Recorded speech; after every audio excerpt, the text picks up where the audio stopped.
ಇವತ್ತಿನ ಈ ಹೊಸ ವಿಡಿಯೋಗೆ ನಿಮಗೆಲ್ಲರಿಗೂ ಸ್ವಾಗತ. ಫ್ರೆಂಡ್ಸ್, ಇವತ್ತು ನಾನು ಬೆಳಗ್ಗೆ ಎದ್ದು ಕೆಲಸ ಎಲ್ಲ ಮುಗಿಸ್ಕೊಂಡೆ. ಅದೇ ರೀತಿ ಇವತ್ತು ಒಂದು ಬಳ್ಳಂಜೀರು ಮೀನಿನ ಅಂದರೆ ಸಿಲ್ವರ್ ಫಿಶ್ ಮೀನಿನ ಸಾರಿನ ರೆಸಿಪಿಯನ್ನು ನಿಮ್ಮ ಜೊತೆಗೆ ಶೇರ್ ಮಾಡ್ತಾ ಇದ್ದೇನೆ. ಅದೇ ರೀತಿ ನಾನು ಮೊನ್ನೆ ವಿಡಿಯೋದಲ್ಲಿ ಹೇಳಿದ್ದೆ, ನಮ್ಮ ಮನೇಲಿ ಸೌತೆಕಾಯಿಯ ಬಳ್ಳಿ ಇದೆ, ಆದರೆ ಬಳ್ಳಿ ಎಲ್ಲ ಸಾಯ್ತಾ ಬಂದಿದೆ ಅಂತೇಳಿ. ನಿನ್ನೆ ನೋಡುವಾಗ ತುಂಬಾ ಬಳ್ಳಿಗಳು ಎಲ್ಲ ಸತ್ತು ಹೋಗಿವೆ. ಹಾಗೆ ಅದರಲ್ಲಿ ಕೆಲವು ಅಂದರೆ ಜಾಸ್ತಿ ಸೌತೆಕಾಯಿ ಆಗಿರಲಿಲ್ಲ, ಸ್ವಲ್ಪ ಸ್ವಲ್ಪ ಆಗಿತ್ತು. ಬಳ್ಳಿ ಸತ್ತೋದ್ಮೇಲೆ ಸೌತೆಕಾಯಿಯನ್ನು ಅದರಲ್ಲಿ ಯಾಕೆ ಬಿಡೋದು ಅಂತೇಳಿ ಜಾನ್ ಎಲ್ಲ ಸೌತೆಕಾಯಿಯನ್ನು ಕೊಯ್ದುಕೊಂಡು ಬಂದರು. ಕೆಲವು ಬೆಳೆದಿದೆ, ಅಂದರೆ ಜಾಸ್ತಿ ಕಾಯೇ ಇದೆ, ಅಂದರೆ ಎಳತ್ತೇ ಇದೆ. ಇವಾಗ ಎಳತ್ತು ಬಳ್ಳಿಯಲ್ಲಿ ಬಿಡೋದು ಬೇಡ ಅಂತೇಳಿ ಅದನ್ನೆಲ್ಲ ತೊಗೊಂಡು ಬಂದಿದ್ದಾರೆ. ಈಗ ನಾನು ಅದರಲ್ಲಿ ಚೆನ್ನಾಗಿರೋದನ್ನೆಲ್ಲ ನೋಡಿಕೊಂಡು ಮೊನ್ನೆ ಹಾಗೆ ಒಂದು ಪಲ್ಯವನ್ನು ಮಾಡೋಣ ಅಂತೇಳಿ ಅಂದ್ಕೊಂಡಿದ್ದೇನೆ. ಬನ್ನಿ, ಇವಾಗ ನಾನು ತೋರಿಸ್ತೇನೆ ಎಷ್ಟು ಸೌತೆಕಾಯಿ ಕೊಯ್ದಿದ್ದಾರೆ, ಅದೇ ರೀತಿ ಅದು ಎಷ್ಟು ಬೆಳೆದಿದೆ ಅದನ್ನೆಲ್ಲ ನಾನು ಇವಾಗ ನಿಮಗೆ ತೋರಿಸ್ತೇನೆ.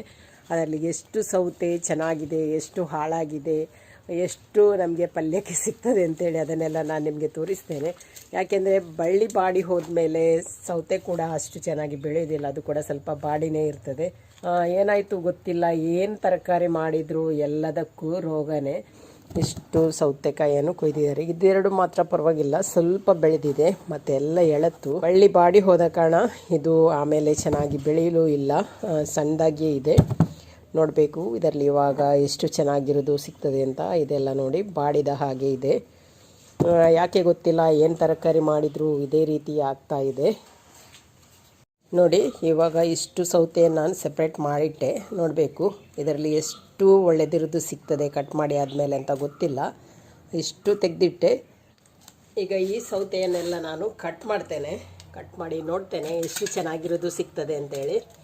ಮೊದಲಿಗೆ ತೊಳೆದು ಆಮೇಲೆ ಕಟ್ ಮಾಡ್ತೇನೆ.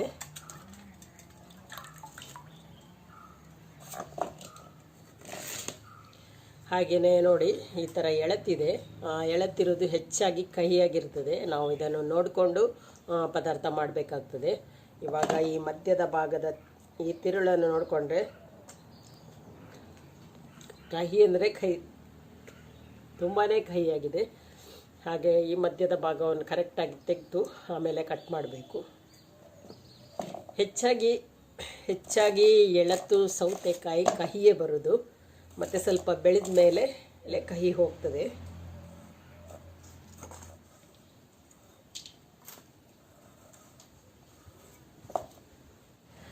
ಯಾಕೆ ಗೊತ್ತಿಲ್ಲ, ಏನು ತರಕಾರಿ ಮಾಡಿದರೂ ಇದೇ ಥರ ಆಗ್ತದೆ.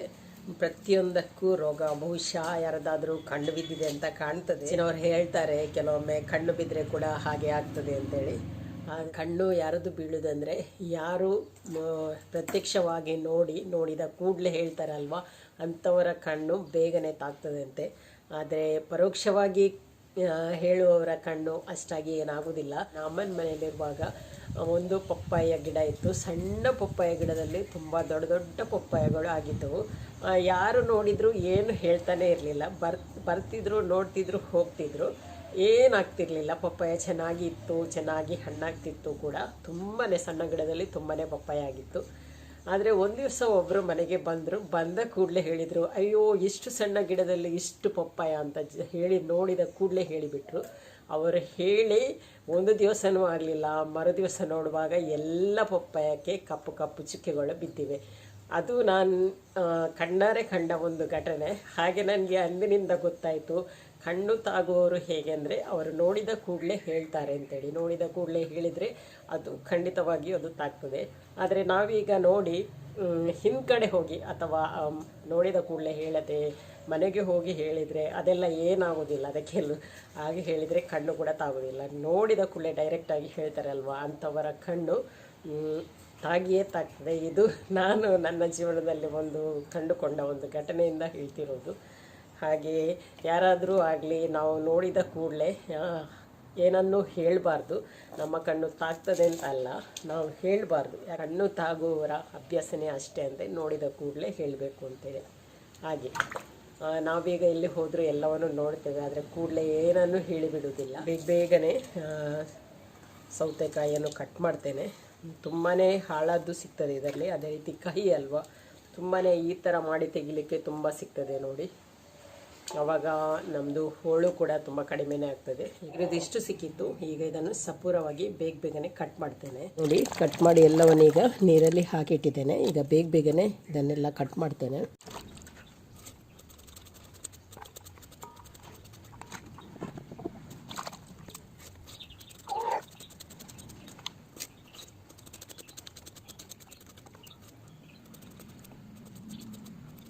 ಈಗ ಸೌತೆಕಾಯಿಯನ್ನು ಕಟ್ ಮಾಡಿ ಬೇಯಿಸ್ಲಿಕ್ಕೆ ಇಟ್ಟಾಯಿತು. ನನಗೀಗ ಸ್ವಲ್ಪ ಕರಿಬೇವು ಬೇಕು. ಹಾಗೆ ಮನೆ ಹತ್ತಿರ ಕಡೆ ಇರುವುದು ಕರಿಬೇವು ಅಷ್ಟು ಚೆನ್ನಾಗಿಲ್ಲ, ಅಂದರೆ ಸರಿಯಾಗಿ ಬೆಳೆಯೋದೇ ಇಲ್ಲ. ಹಾಗೆ ಇವಾಗ ತೋಟಕ್ಕೆ ಹೋಗಿ, ತೋಟದಲ್ಲಿ ತುಂಬಾ ಇದೆ, ಅಲ್ಲಿಂದ ಸ್ವಲ್ಪ ತೊಗೊಂಡು ಬರ್ತೇನೆ. ಅದೇ ರೀತಿ ಜಾಸ್ತಿನೇ ತೊಗೊಂಡು ಬಂದರೆ ಅದನ್ನೆಲ್ಲ ಕ್ಲೀನ್ ಮಾಡಿ ನಾನು ಫ್ರಿಜ್ಜಲ್ಲಿ ಇಡ್ತೇನೆ. ಆ ದಿವಸ ತಂದಿಟ್ಟದ್ದು ಮುಗೀತಾ ಬಂತು, ಇನ್ನು ಸ್ವಲ್ಪನೇ ಇರೋದು. ಹಾಗೆ ಇವಾಗ ಹೋಗಿ ಸ್ವಲ್ಪ ತೊಗೊಂಡು ಬರ್ತೇನೆ. ಹಾಗೆ ಜಾನ್ ಕೂಡ ತೋಟದಲ್ಲಿ ಕೆಲಸ ಮಾಡ್ತಾ ಇದ್ದಾರೆ. ಹಾಗೆ ಬೇಗನೆ ಹೋಗಿ ನಾನು ಕರಿಬೇವನ್ನು ಕೂಡ ತೊಗೊಂಡು ಬರ್ತೇನೆ.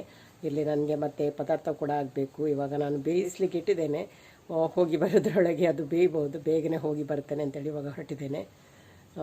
ನೋಡೋಣ, ತೋಟಕ್ಕೆ ಹೋಗಿ ಎಷ್ಟು ಕರಿಬೇವು ಚೆನ್ನಾಗಿರೋದು ಸಿಗ್ತದೆ ಅಂತೇಳಿ ನೋಡೋಣ. ನಾನೀಗ ತೋಟಕ್ಕೆ ಬಂದಿದ್ದೇನೆ. ಜಾನ್ ಏನೋ ಕೆಲಸ ಮಾಡ್ತಾ ಇದ್ದಾರೆ.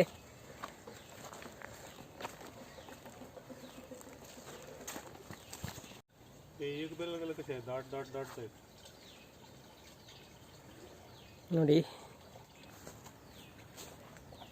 ಗೊಬ್ಬರ ನೋಡಿ, ಇದು ಲಿಕ್ವಿಡ್ ಗೊಬ್ಬರ ಅಂತೆ. ಇವಾಗ ಮಿಕ್ಸ್ ಮಾಡ್ತಾ ಇದ್ದಾರೆ.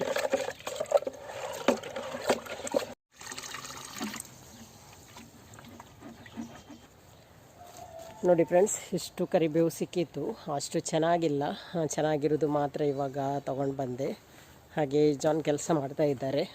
ನಾನಿವಾಗ ಮನೆಗೆ ಹೋಗ್ತಾ ಇದ್ದೇನೆ. ಸ್ವಲ್ಪ ಕೆಲಸ ಇದೆ ಬೇರೆ, ಅದೇ ರೀತಿ ಶಾಪಿಗೆ ಕೂಡ ಹೋಗ್ಲಿಕ್ಕುಂಟು. ಹಾಗೆ ನಾನು ಇವತ್ತು ಬೇಗನೆ ವಾಪಸ್ ಹೋಗ್ತಾ ಇದ್ದೇನೆ. ತೋಟದಲ್ಲಿ ಕೆಲಸ ಮಾಡಲಿಕ್ಕೆ ನಿಲ್ಲೋದಿಲ್ಲ.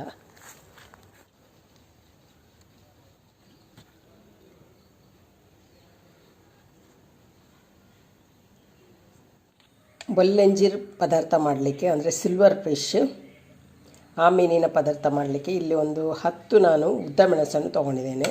ಅದೇ ರೀತಿ 5 ಒಂದು ಗಿಡ್ಡ ಮೆಣಸನ್ನು ತೊಗೊಂಡಿದ್ದೇನೆ. ಸ್ವಲ್ಪ ಹುಣಸೆ ಹಣ್ಣು, ಅರ್ಧ ಟೀ ಸ್ಪೂನ್ ಅರಸಿನ, 1 ಟೇಬಲ್ ಸ್ಪೂನ್ ಕೊತ್ತಂಬರಿ ಕಾಳು, 1 ಟೀ ಸ್ಪೂನ್ ಜೀರಿಗೆ, 1/4 ಟೀ ಸ್ಪೂನ್ ಸಾಸಿವೆ, 1 ಮಧ್ಯಮ ಗಾತ್ರದ ನೀರುಳ್ಳಿ ಹಾಗೂ 4 ಬೆಳ್ಳುಳ್ಳಿ ಹೆಸರು ತೊಗೊಂಡಿದ್ದೇನೆ.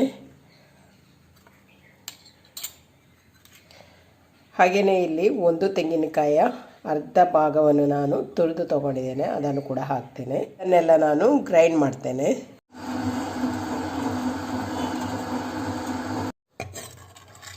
ನೋಡಿ, ಇಲ್ಲಿ ಮೀನು ಪದಾರ್ಥ ಮಾಡಲಿಕ್ಕೆ ಮಸಾಲವನ್ನೆಲ್ಲ ಗ್ರೈಂಡ್ ಮಾಡಿ ಆಗಿದೆ. ಈಗ ನಾನು ಇದಕ್ಕೆ 2 ಕಾಯಿಮೆಣಸು, 1 ಮಧ್ಯಮ ಗಾತ್ರದ ನೀರುಳ್ಳಿ ಹಾಗೂ ಸ್ವಲ್ಪ ಶುಂಠಿಯನ್ನು ಕಟ್ ಮಾಡಿ ತೊಗೊಂಡಿದ್ದೇನೆ. ಅದನ್ನು ಹಾಕ್ತೇನೆ. ರುಚಿಗೆ ತಕ್ಕಷ್ಟು ಉಪ್ಪನ್ನು ಕೂಡ ಹಾಕ್ತೇನೆ.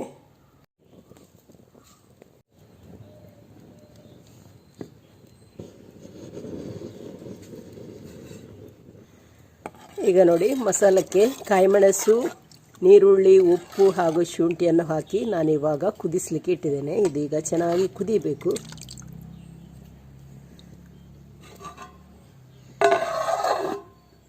ನೋಡಿ, ಬೆಳ್ಳಂಜೀರು ಮೀನು ಕೂಡ ಕ್ಲೀನ್ ಮಾಡಿ ಇಟ್ಟಿದ್ದೇನೆ. ಈಗ ಅಲ್ಲಿ ಮಸಾಲ ಕೂಡ ಕುದೀತಾ ಇದೆ.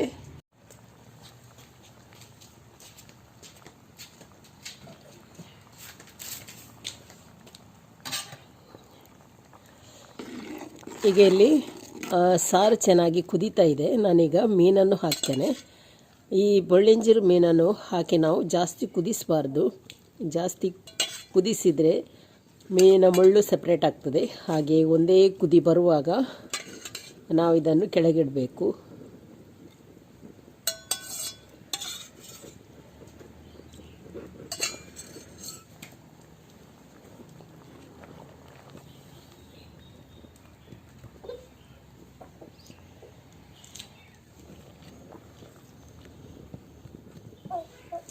ಈಗ ಮೀನು ಹಾಕಿದ ಮೇಲೆ ಸ್ವಲ್ಪ ಕುದಿಲಿಕ್ಕೆ ಸ್ಟಾರ್ಟ್ ಆಯಿತು. ಈಗ ನಾನು ಇದನ್ನು ಕೆಳಗಿಡ್ತೇನೆ. ಜಾಸ್ತಿ ಕುದಿಸಿದರೆ ಮುಳ್ಳೆಲ್ಲ ಸಪ್ರೇಟಾಗಿ ಬಿಡ್ತದೆ. ಈಗ ಇದು ರೆಡಿ ಆಯಿತು. ನಾನು ಇದನ್ನು ಕೆಳಗಿಡ್ತೇನೆ. ಓಕೆ ಫ್ರೆಂಡ್ಸ್, ಇವಾಗ ಮಧ್ಯಾಹ್ನಕ್ಕೆ ಅಡುಗೆ ಎಲ್ಲ ರೆಡಿ ಆಯಿತು. ಮೀನು ಸಾರು ಕೂಡ ರೆಡಿ ಆಯಿತು. ಅದೇ ರೀತಿ ಸೌತೆಕಾಯಿ ಪಲ್ಯ ಕೂಡ ರೆಡಿ ಆಯಿತು.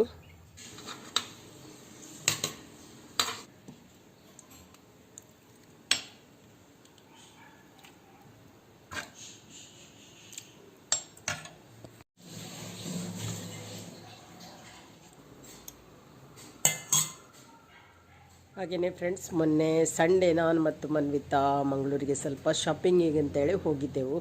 ಆದರೆ ನಾವು ಅಂದ್ಕೊಂಡಾಗೆ ಏನು ನಮಗೆ ಶಾಪಿಂಗ್ ಮಾಡಲಿಕ್ಕೆ ಆಗಲಿಲ್ಲ. ಮತ್ತು ಡಿಮಾರ್ಟ್ಗೆ ಕೂಡ ಹೋಗಿ ಬಂದೆವು.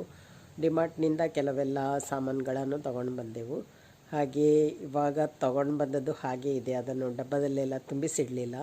ಇವಾಗ ನೋಡೋಣ ಏನೆಲ್ಲ ತಂದಿದ್ದೇನೆ, ಅದೇ ರೀತಿ ಅದನ್ನು ಸ್ವಲ್ಪ ಡಬ್ಬದಲ್ಲಿ ಕೂಡ ಹಾಕಿಡ್ತೇನೆ.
ಡಿಮಾರ್ಟ್ನೊಳಗೆ ಹೋಗಿ ಇವಾಗ ಹೊರಗೆ ಬಂದೆವು. ಸ್ವಲ್ಪ ಶಾಪಿಂಗ್ ಎಲ್ಲ ಮಾಡಿದೆವು.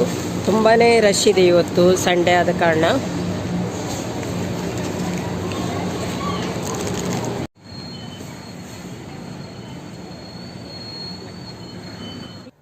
ನೋಡಿ, ಇಷ್ಟು ಐಟಮನ್ನು ನಾವು ತಗೊಂಡು ಬಂದೆವು. ಇನ್ನೂ ಕೂಡ ಕೆಲವೆಲ್ಲ ಐಟಮ್ಸ್ ತಗೊಂಡಿದ್ದೆವು. ಅದು ನಿನ್ನೆ ಮತ್ತು ಮೊನ್ನೆ ಕೆಲವೆಲ್ಲ ತಿನ್ನುವಂಥ ಐಟಮ್ಸ್ ಎಲ್ಲ ತಿಂದಾಯಿತು.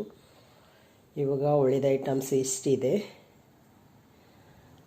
ಗೋಧಿ ಹಿಟ್ಟು, ಡಿಮಾರ್ಟಲ್ಲಿ ಗೋಧಿ ಹಿಟ್ಟು ಸ್ವಲ್ಪ ಕಡಿಮೆಗೇ ಸಿಗ್ತದೆ. ನಾವು ಇಲ್ಲಿ ಬ್ರ್ಯಾಂಡೆಡ್ ಐಟಮ್ ತರೋದಾದರೆ ತುಂಬ ಕಾಸ್ಟ್ಲಿ ಆಗ್ತದೆ. ಇದು ತುಂಬ ಕಡಿಮೆಗೆ ಸಿಗ್ತದೆ ಅಲ್ಲಿ. ಹಾಗೆ ಇದೆಲ್ಲ ಮನ್ವಿತಾ ತೊಗೊಂಡದ್ದು. ಇದು ಸಣ್ಣ ಸಣ್ಣ ಐಟಮ್ ಎಲ್ಲ ಮನ್ವಿತಾ ತೊಗೊಂಡದ್ದು, ಅವಳಿಗೆ ಬೇಕು ಅಂತೇಳಿ. ಮ್ಯಾಕ್ರೋನಿ ತೊಗೊಂಡಿದ್ದೇವೆ. ಅದೇ ರೀತಿ ಇಲ್ಲಿ ನೋಡಿ, ಇದು ಪಾನಿಪುರಿ ಮಾಡಲಿಕ್ಕೆ ಒಂದು ತೊಗೊಂಡ್ರೆ ಒಂದು ಉಚಿತ. ಹಾಗೆ ಇದು ಒಂದು ತೊಗೊಂಡಿದ್ದೇವೆ. ಮತ್ತು ಸಾಂಬಾರು ಪೌಡರ್, ಇಲ್ಲೊಂದು ಸಜ್ಜಿ, 1 kg ಸಜ್ಜಿಗೆ ತೊಗೊಂಡೆವು. ನಂದು ಗೋಧಿ ಹಿಟ್ಟು ಹಾಕಿಡುವ ಬಾಕ್ಸ್ ಕೂಡ ಖಾಲಿಯಾಗಿತ್ತು. ಈ ಡಬ್ಬದಲ್ಲಿ ಇವಾಗ ಗೋಧಿ ಹಿಟ್ಟನ್ನು ತುಂಬಿಸ್ತೇನೆ.